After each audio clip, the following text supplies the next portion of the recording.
네, 김여원입니다. 같이 말씀 묵상하겠습니다. 제가 쓴 책 중에 부활 논증 요약이라는 책이 있습니다. 아마 읽어보신 분도 계실 텐데요.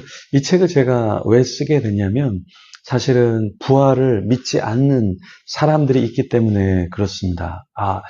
교회를 다니는데 부활을 믿지 않는다? 우리가 믿는 부활은 역사적인 예수님이 이 땅에 오시고 돌아가시고 부활하신 그 역사성을 기반한 믿음인데요. 사실 이 역사적인 사실을 믿지 않는 사람들이 있습니다. 무슨 말이냐면 이 부활을 그냥 어떤 상징이나 신화로 치부해버리는 경향의 사람들이 있다라는 거예요. 이런 신앙을 가진 사람들을 우리가 자유주의 신학 혹은 실존주의 신학을 가진 신앙인이다 이렇게 보는데요.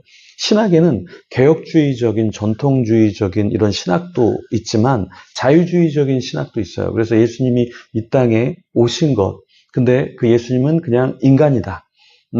그리고 그 예수님이 하나님의 아들이라는 것은 사실은 그것은 후대의 사람들이 만들어낸 것이다. 뭐 이렇게 주장하는 사람들이 있습니다. 또 실존주의 신학을 하는 사람들이 있는데 이 실존주의라는 것은 좋은 말이지만 사실은 역사성을 근거해서 믿기보다는 그냥 내 안에 예수님이 계시고 부활하신 것 같다라는 느낌, 그것이 있으면 뭐 괜찮다 이렇게 보는 입장입니다. 그래서 제가 부활절에 맞이해서 작년에 이 부활 논증 요약을 출간했는데요. 많은 목회자분들이 읽고 또 설교할 때 참고를 해 주셨습니다. 사실 이 부활에 대한 설교, 고난주간에 설교할 내용들이 쉬운 것 같지만 쉽지 않습니다. 매번 돌아오는 그 고난주간과 이 부활, 그때마다 똑같은 것을 이야기할 수 없잖아요. 그래서 조금 더 제가 어떠한 증거 자료들을 보여드리고 또 통시적이라고 하죠. 역사 속에서 부활이 어떻게 논증되어 왔고 어떤 믿음을 갖고 살아왔는가. 그래서 철학적인 분석, 또 신학적인 분석, 성경적인 분석을 제가 제공을 했었습니다. 그래서 이런 것들, 특히 이제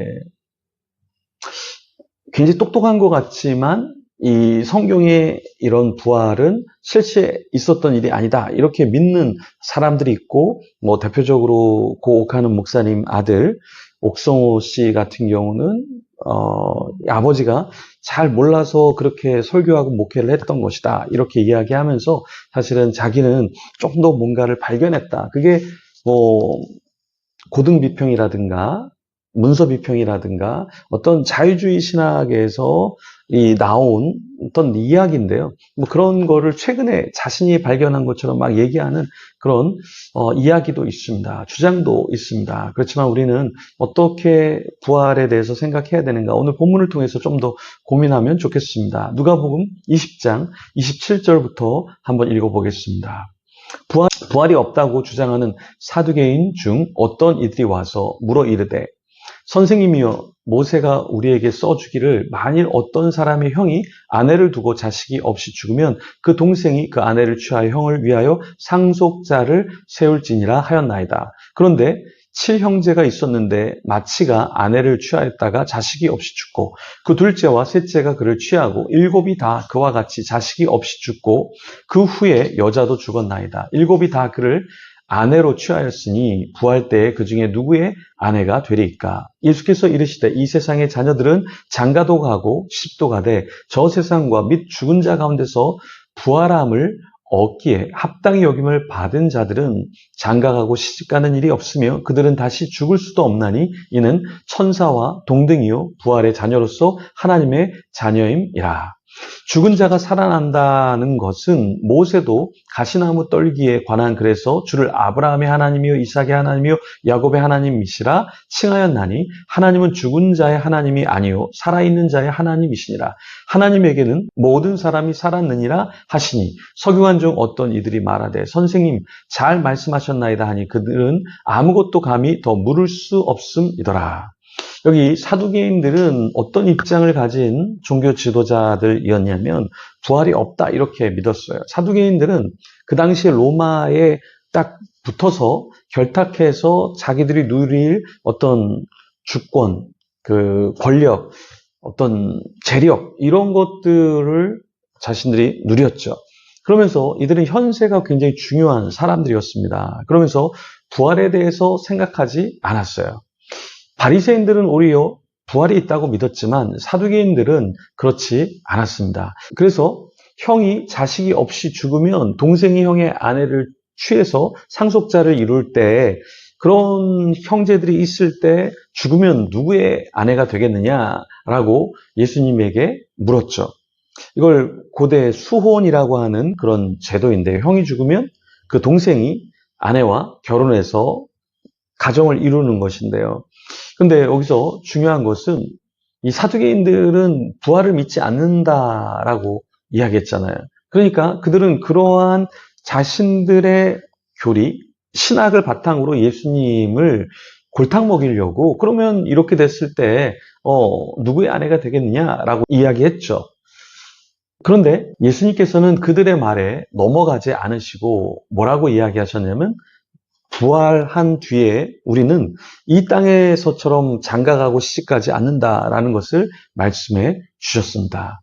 그러면서 그들이 무지한 것, 그들의 믿음 없음을 꾸짖어 주셨죠. 또 20장 41절에서 47절에 보면 어떤 말씀이 있습니까?